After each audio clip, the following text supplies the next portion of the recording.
bio about me. For those of you who don't know me, there's a few people in the peanut gallery here I do know from my time here. So, I'm Father Justin Pino. I'm currently the pastor of St. Leo's Church in Ridgeway, so not that far away. Oh, Ridgeway. I grew up in St. Mary's. Oh, okay. Are you German? Only a quarter. Oh, you can stay. Okay. Yep. I'm originally from a very small town just south of here, which I'll mention in my remarks. One of my first priestly assignments was in Punxsutawney. I was the assistant there for 3 years. And I was also the assistant at St. Adrian's, St. Joseph's, and here. So I know this building pretty well. And I left here 15 years ago now. So I left in 2010. I became pastor in Oil City, St. Joseph's Church. So I had St. Joseph's and Assumption churches, which were both there. And then in 2017, I was moved to Ridgeway. I've been the archivist of the Diocese of Erie for the past 15 years as well, which means that's all 13 counties in northwestern Pennsylvania. And I'm trying to keep the memory alive of the history and the personalities for the past 175 years. So I do that. I'm also what's called the Dean of the Elk and Cameron County area, which means when there's a problem, I'm the first one they call before they call the bishop. I'm also the vice president of the Elk County Catholic School System. We have 4 campuses of Catholic schools in Elk County, so in my spare time, I sleep, or I try to. So, that's a little bit about me, but I understand that a lot of this is concerning to like raise money for a coal museum and things like that. So, I know about coal. Coal I've known about for a very long time. Driving over here this morning, I remember I must have been about 8 years old, maybe 10. My younger cousin Jennifer and my younger brother Nathan, we didn't have the money to go to the beach. And when kids go to the beach, they like to bury people with the head up in the sand. We didn't have sand, so we decided to go behind my aunt's house to a coal pile and bury my brother to his neck in coal. When my grandmother saw us, she said, "You look like a coal miner in January." And I didn't know what that meant until she explained, because my grandfather was a coal miner. So coming home in January, he wasn't exactly pristine in his condition. So my mother's father was a coal miner. My great-grandfather, Antonio, actually, he died in the entrance of a coal mine, not through any explosion or disaster. He just at the age of 45, which is my age, pretty close now, had a massive stroke and dropped dead with his lunch bucket in one hand. And so he died in northern Indiana County. He mined near Clymer and those areas. So, and then my great-great-grandfather, Joseph, actually first came to this country and settled in Oneida, where he met my great-great-grandmother, and they were married down at St. Joseph's in 1901, and then we moved to Big Soldier outside of Sykesville. And on my mantle in my office, I keep this as a reminder. This is coal from the mines in Big Soldier where he mined. So I keep this on my mantle in my office to remind me of my family's history, and I thank God I never had to go down into the mines myself, because that was quite an experience. And back to my great-grandfather, he did help when the Clymer mine exploded in the early 20s, I believe, or the 30s. Whenever that was, I can't remember when. He was part of the crews that helped bring the bodies of the miners out. So and I grew up in a little town called Coalport. So we know about coal mining. There, when I was 17 years old, I became the assistant curator of the Coalport Coal Museum. So if you're ever in Coalport, which is only 40 miles that way on the other side of Manhattan, go to the Coalport area coal museum, drop my name. They may give you a cookie, I don't know. So definitely I'm a product of coal and Catholicism, obviously. So The story of St. Anthony's here in Walston starts around 1897, but I'm going to jump ahead about 35 years to the Great Depression to kind of start my reflections on St. Anthony's. I don't think kids these days know what my grandparents' generation, what your parents' generation went through, what history calls the Great Depression. When my grandmother died, we found 5 toasters in her closet, and they were all broken. I said to my aunt, why did she keep these? For parts. Because she grew up in the Depression, so you kept everything. She had 20 used tea bags in the refrigerator, too. One more cup of tea out of there. What was the worst year of the Great Depression? A lot of historians figure, they go between 1930 and 1933. One of those years was very difficult. Unemployment just hit its peak at that point. There was such a decline in the financial markets and the economic output of the country. Production and industry was getting cut in half by then. Earnings and wage earnings were dropping like 60%. People weren't buying things. Investments were collapsing. Deflation was getting worse and worse and worse. Banks were failing. In this particular year, I'm going to unveil in a minute. In 1 year alone, nearly 1,500 banks failed. It was about 37% of all the banks failing through the Great Depression. A severe drought this year hit the Great Plains, so farming went in the tubes. 12 million people are unemployed. 2 million people have lost their homes by this year. Stocks were plummeting. Half the U.S. banks had failed. Your average income of the American family was down 40%. So it was not fun to live in the year 1932. But here in Walston, Pennsylvania, for Catholics in particular, it got worse. It got worse in the final weeks of 1932. So before I really just kind of go into like a chronology of the history, especially about this place, I said countless masses in my time here, where we're sitting right now. I want to go back to 1932, December of 1932. And another kinship I feel with St. Anthony's is in my current assignment at St. Leo in Ridgeway. We too had a bad December. It was in 1940. The week before Christmas, the furnace decided to blow up and burn our church down. So the week before Christmas, in the freezing ice, St. Leo's burned down. It was a Saturday night. And the next day, they all went to the movie theater and had mass for the next year.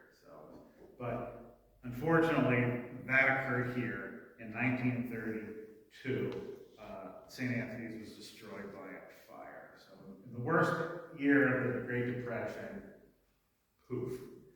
And the Punxsutawney Spirit, front page news, obviously, it said church and 3 homes burned in Walston on Sunday. Whole towns threatened by fire, which caused damage estimated $16,000. Local companies saved the village. Of course, construction back then, one place goes up in flames, the whole place is going to go. And the article said a defective flue in St. Anthony's Catholic Church. Father Joseph Rashidi, pastor of Walston, yesterday said it caused a fire which destroyed the church, 1 home, a garage, and partially destroyed 2 other homes, with a loss estimated between $15,000 and $18,000. Only the church was insured. Now, today, $18,000, it's a lot of money, but, so with the gizmo, you calculate an inflation calculator. And so let's go to the high end. $18,000 worth of damage, the church, the 3 homes, and the garage burning. Okay, $425,000 today of damage. So the church was only insured, the newspaper said, for $2,500. Well, that wasn't going to rebuild the church. and they examined the chimney and showed that it was a new chimney, it was a new furnace. So it's probably new furnace, old chimney. You know, like the Bible says, you don't put new wine in old wineskins. And it caused the fire. And of course, there was lack of water, it was winter, bitter cold, and that, you know, hampered the efforts of getting the building saved. So there were a lot of different local people, local fire companies that came, but the building was unable. They saved the town. St. Anthony's Church, you know, was reduced to ashes. Now there is, believe it or not, 1932. How long is that ago? Some 80 plus years now. There actually is video evidence of the fire because someone had a camera. It was a color film, and they filmed the inferno. And it was. I have seen the video. It's still just on VHS, so I couldn't have brought it with me. But one of these days I'll get it digitized. But someone had a camera, and so right in this spot, it looked like the gates of hell and damnation. It really did. So that place must have went up in a minute.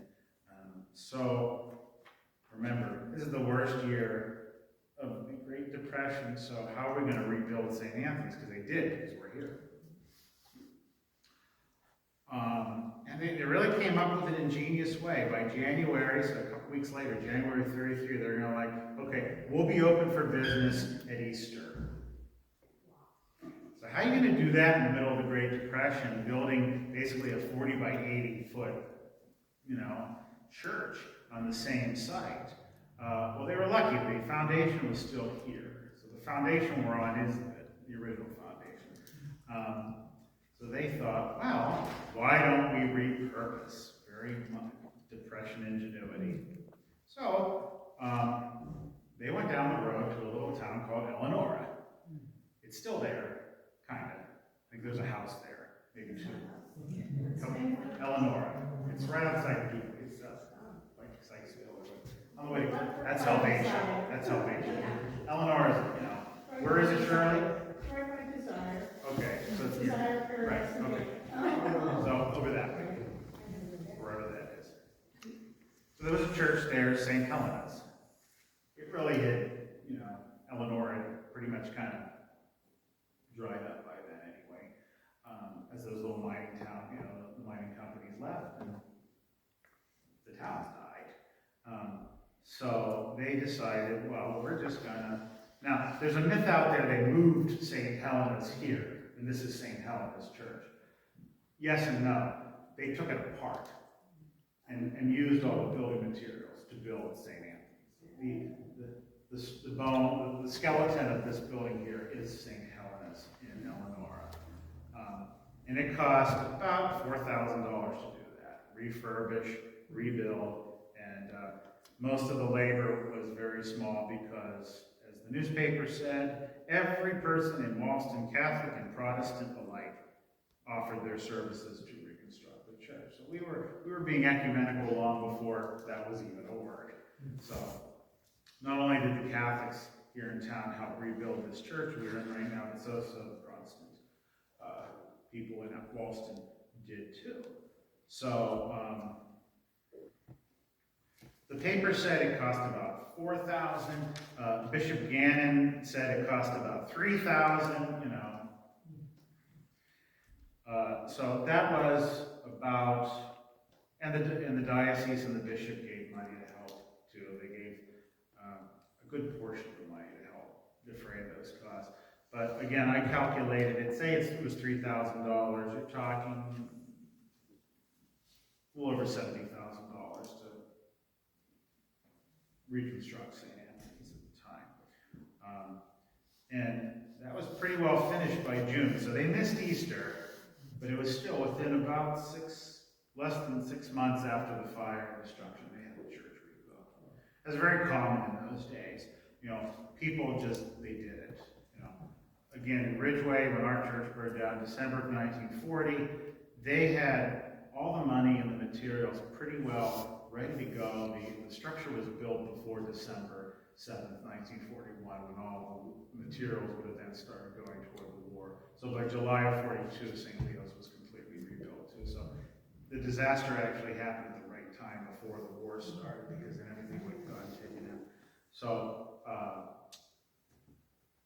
yeah, and once they had it built and they were ready for business again, Bishop Gannon, he enclosed a $1,000 check to kind of finish off the payment.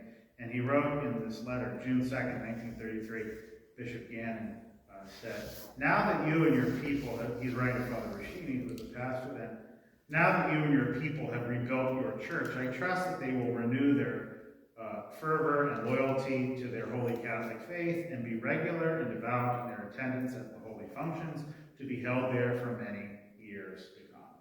And for the next 80 plus years, that is exactly what they did here. That's kind of the pivotal seminal moment of St. Anthony's, is the fire and kind of the phoenix moment of the rising from the ashes, literally, and kind of the repurposing of St. Helena's. How the Catholics get here in the first place? Well, railroading and mining and things started to happen, so they needed laborers. And who's coming from Europe? All these immigrants, of course, mostly Italians here. There was some Slovak people here too. There was Slovaks and Irish folks in Adrian, in the coal mines there too. A lot of Italians down the road in Oneida. Obviously, that's where my great-great-grandfather ended up.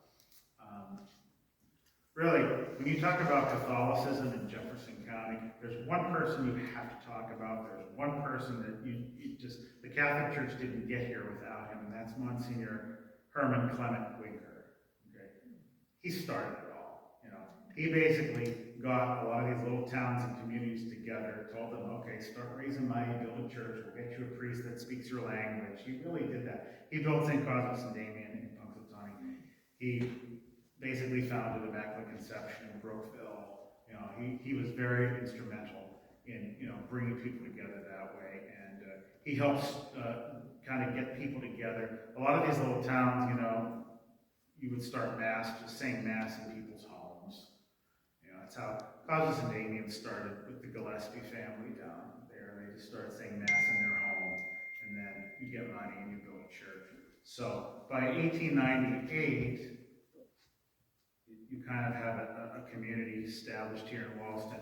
And, a lot of times these little places, they were just like a little mission church. You were lucky if the priest came once a month or once every couple of months, He'd come, he'd say mass, he'd hear confessions till 4 o'clock in the morning or something like that, he'd do First Communion, he'd do it. It was like everything.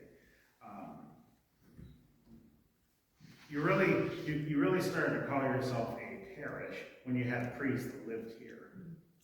So you had a resident pastor. And the first resident pastor here was a guy named Father John DeVille. Okay, he was from Italy. He came here. He was only ordained for about a year. He comes in 1898 and kind of gets things moving. That was tough in all these immigrant churches, no matter what ethnic group there was. They had no money, but you needed money to build. So all these little ethnic churches, these little mining town places, they're always in debt. You're always in debt. And then when you just got out of debt, a depression hits.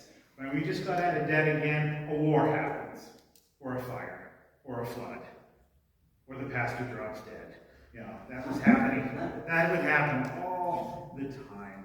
So Father DeVille kind of just jumped in there. Because really at that time, these little missionary places, these little towns, this was like missionary territory. It's like, it was. And he stays till about 1911. He's here for about the first dozen years, and then he moves to Fort Wayne, Indiana. He later becomes a chaplain in the First World War, and then he goes back to Italy. He dies. Ironically, the church burns down in December 18th, 1932. He dies on December 31st, 1932. So their founder also dies. So basically from 1898 to about 1950, about those first 60-some years, those first 2 generations. St. Anthony's, it's its own little parish, okay? Back then, you didn't go far, you stayed in Walston. You didn't even go to Punxsutawney for anything usually. You know, you had the little shops here, and everyone's, if you were Italian, they also spoke Italian here, so there was really no need to venture. You had a doctor for the most part and everything else. By the 1950s, you know, there was, you know, the church was already thinking, you know, decrease in populations and things like that, you know, people are moving away, even by the 50s. So in 1950 to 1956, it was a quick little 6-year period. St. Anthony's gets kind of twinned with St. Adrian's and Delancey, and they're together. Okay, so you had one priest doing there. I think Father Keating was the pastor then in the 50s. So he was doing both. Okay, by 56 into 66, so for another decade, it's by itself again. In 1966 to 76, so for another decade, so we had these like 10-year periods of this. It gets partnered with St. Cosmas and Damian in Punxsutawney, along with Adrian and Anita. So they're together. Some people think that was a more recent thing in the 2000s. No, that happened in the 60s for the first time. And then in 1976, St. Anthony, St. Adrian, and St. Joseph's get put together. One priest doing those 3 churches, which a lot of my brother priests are doing right now or more. One of my, down in my home county, Clearfield, Father Jonathan Schmoy has 8 churches right now. We had a medical emergency with a priest, and now he has 8. They don't all have mass right now, but he is the pastor of 8 places. So the three like smaller parishes in this outlying area were together from 1976, basically to about 2007. 2007 was when I came onto the scene and became the assistant, and Monsignor Ricardo and I then were charged with Punxsutawney, Walston, Adrian, and Anita. So for those years, we had all 4 again, kind of together with one pastor and an assistant running around. And then in 2010, when I left, St. Anthony became just a mission church. Okay, so there was not a pastor living here, and then a mission church. And then 2018 is when the church functioning ceased here, which is happening not only in this diocese, but all over. You know, we don't have the Catholic populations anymore. We don't have the priests anymore. So it is unfortunately the reality. You know, people do leave town now. They do go everywhere else. They do more than ever leave their small little rural areas and go to the city. The city can have the city as far as I'm concerned. I prefer little places like this. But you know, places like Walston certainly have that history of the industry that brought these immigrants here, mostly just so they could have a better life than they had in Europe. Even though, by our standards today of our so-called civilized society and technologically advanced everything, we look back into the 20s and think, oh boy, that must have stunk being a coal miner in the 20s. But that was better than being in southern Italy, where my family came from. There was nothing there, nothing. So they did come for a better life, and they were treated badly. Most of our ethnic groups were treated terribly. And then you were Catholic on top of that, and that was a double whammy in some places in our country. And we see that it happened here too. Of course, the coal industry, the coke operation is the famous longest line of coke ovens here in Walston. Do you still see them over there? They kind of disappeared. Yeah. Okay. When I first came, I looked up there and went, well, they are still. I can still see the images. That's kind of fascinating.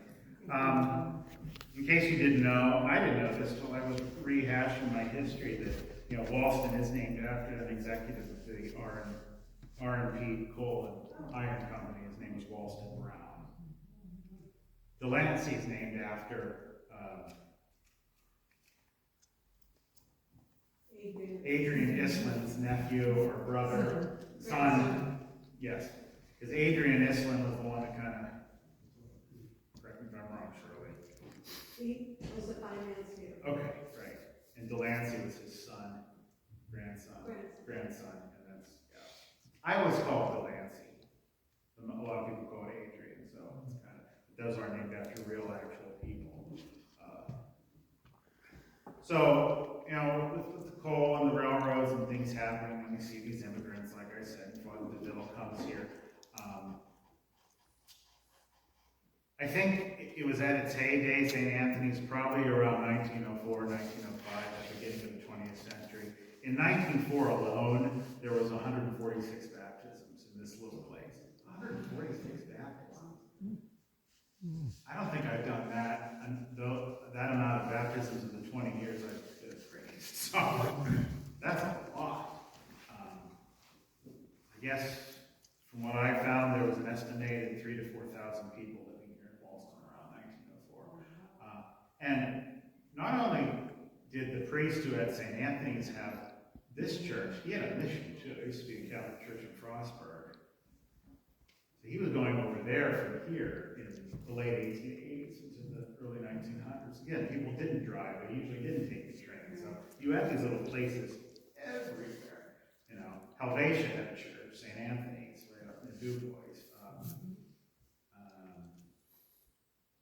Brookville had a whole bunch. Corsica, there was a church in Corsica. There was still a church in Sigel. There was a church in there's another one. They had a lot of them too. So this is not just, you know, isolated here. This was happening everywhere. And a lot of times with these immigrant communities, they wanted a priest that spoke their language because most of them couldn't speak English. So they wanted an Italian priest. The Poles wanted a Polish priest. The Lithuanians wanted a Lithuanian priest. And a lot of times these kind of itinerant foreign priests would show up. You have an Italian church, you need a priest and a bishop? Yeah, sure, go to Walston. And that would happen. So they went through a number of them at the beginning. Until about 1922, Father Joseph Rashini comes, and everyone knows his name. The hall's named after him. He had been here right as the war started in 1914. He was here for 2 years. He was missionary territory. So he was doing some missionary work. And then he came back in 1922. And then he stayed for the next 49 years or so, 39 years. So he came and, you know, like 2 generations, that was their priest. And that was very common. You had these immigrant priests that spoke the language, just stuck around forever. You know, one of our churches in Erie, they had one priest. He was there for 54 years. That's unusual. Yeah. St. Joseph's in Du Bois. Their first pastor was there for 63 years. He was ordained and he was just there till he died. Wow. Forever. He spoke Lithuanian. They wanted a Lithuanian there. But, you know, by the end of the Roaring 20s, you know, this iron and coke and the coal, it's starting to get exhausted, you know, and they moved on. So, you see that loss of work, so you see the population depleting as we go into the 30s before the fire. But also in the 20s, you see the arrival of the Ku Klux Klan around here. And other places too. My hometown, it was the same time in the 20s that we see the resurgence throughout the whole United States of the Ku Klux Klan. They're coming in from the south and they're kind of hitting Indiana, Ohio, and Pennsylvania really hard. My hometown, I guess they went, it was in the mid-20s, I guess, they wanted to present an American flag at our public school. The pastor of my home parish was having none of that. So they say, an old person in my home parish when I was a kid told me this. He said, oh yeah, Father, he got the school board, he got the mayor, he got the chief of police. They walked 2 miles down the road to that school and there was no way that flag was getting accepted. And that happened in Ridgeway too in the 20s. They had this massive parade in Ridgeway with the Klan. And I have pictures of the church. I'm also a board member of the Historical Society for Elk County. So there was a parade down Main Street, and you know, these little 4-year-old kids with their little pointy hood and everything. And it's very disturbing. But you have to see those things. You don't want to whitewash history. It happened. Hopefully that never gets repeated again. But we do see that kind of emergence around here. But yeah, I would say the golden years are during the Rashidi time. He's here for almost 30 years. But, you know, he's going from dealing with the immigrant population he found before the First World War. Now to these next generation, we were born in America, younger people that had different views, and the traditions were not as important. So we were seeing this kind of ebb and flow that way, which happens a lot of times in these ethnic and immigrant communities. But I still think that the shining example of the history of St. Anthony's is that kind of ashes to hope story of the building of the church. I think it's a fact, you know, these beautiful historic buildings we have, whether they're a small country church, or, you know, a Gilded Age skyscraper in New York, you know, there's two choices, okay? Restore to its original splendor. That costs a lot of money. Or tear it down to something more currently convenient. I prefer the first option, but I don't have an unlimited amount of money, so. But I think, you know, they were way ahead of their time by repurposing the other church.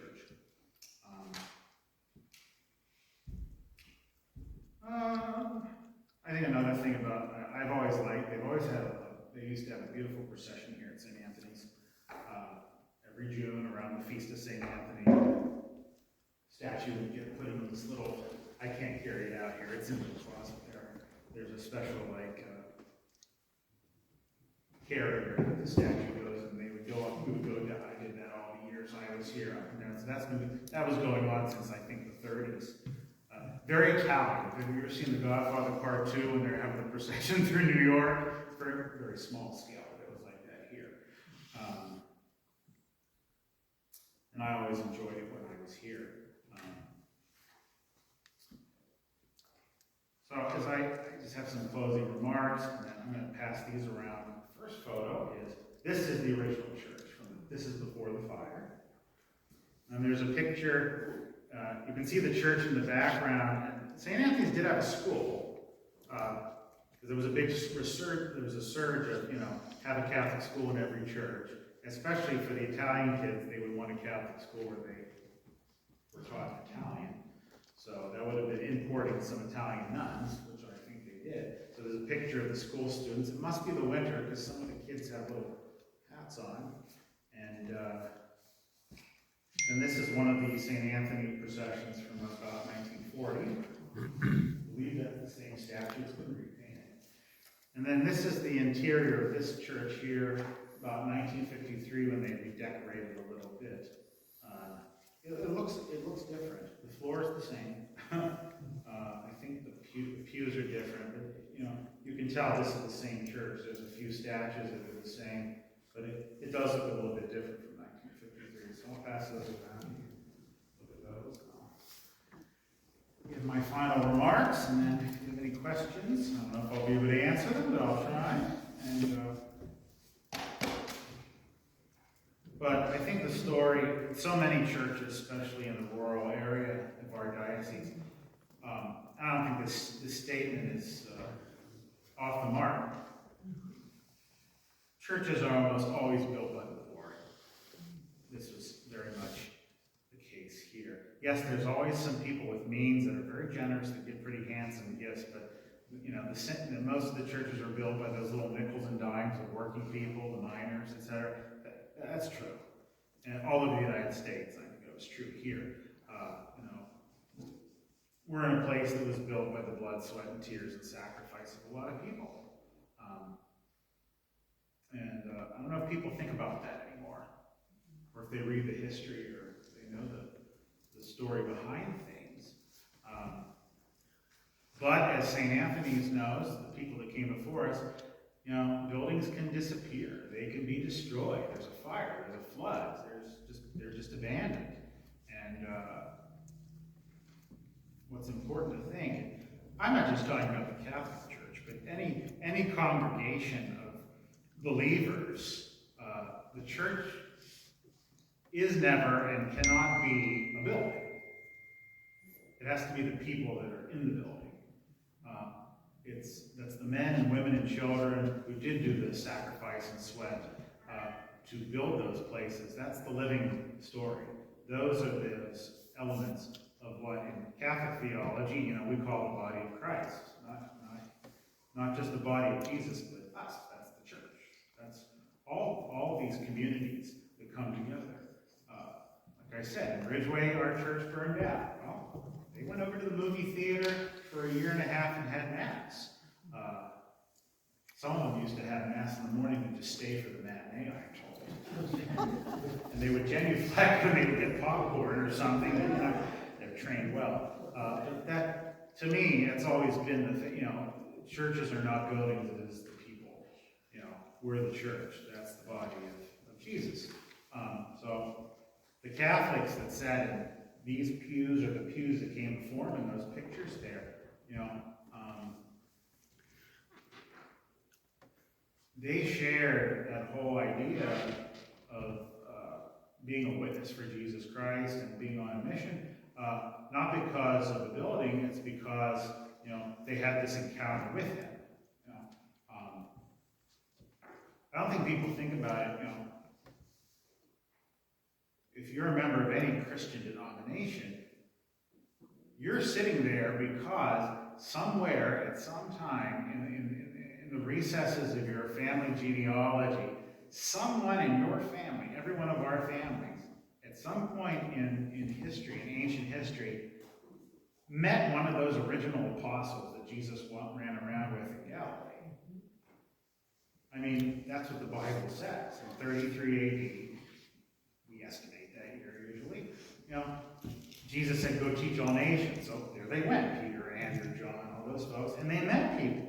And they said, let me tell you about this Jesus person I know very well. I love him, and I think it's important that you love him too. That's how it started. So somewhere in ancient Calabria, somebody told one of my ancestors about this Jesus person that they had no idea who they were talking about. And then it began to, okay? And the only way Jesus got to the English-speaking world is because in 559, Pope Gregory the Great told a monk, his name was Augustine, you need to go to this place called Britain. They don't know Jesus there.